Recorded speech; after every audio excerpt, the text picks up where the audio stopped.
सौभाग्यशाली तोता। बहुत समय पहले की बात है।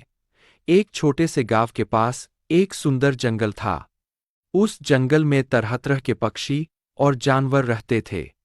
उन्हीं पक्षियों में एक अनोखा तोता भी रहता था, जिसका नाम चिरकू था।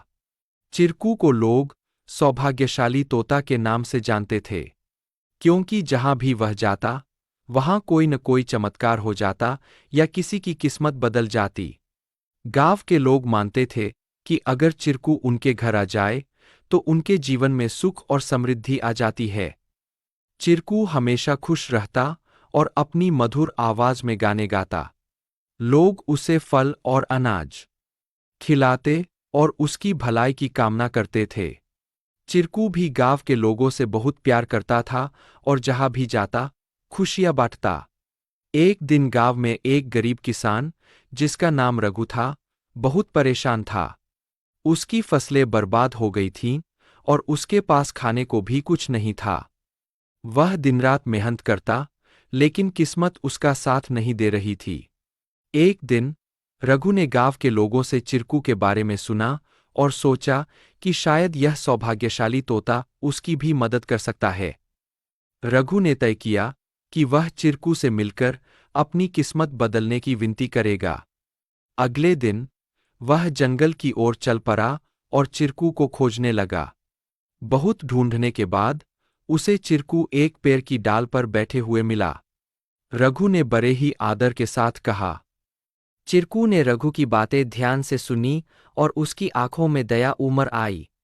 चिरकू ने अपनी चोंच में एक छोटी सी चमकती हुई पत्ती उठाई और रघु को देते हुए कहा, यह जादुई पत्ती है। इसे अपनी जेब में रख लो और जब तुम अपने खेत में काम करने जाओ तो यह पत्ती तुम्हारी किस्मत बदल देगी। रघु ने धन्यवाद कहा और वह पत्ती लेकर अपने घर लौट आया। अगले दिन वह अपने खेत में काम करने के लिए गया।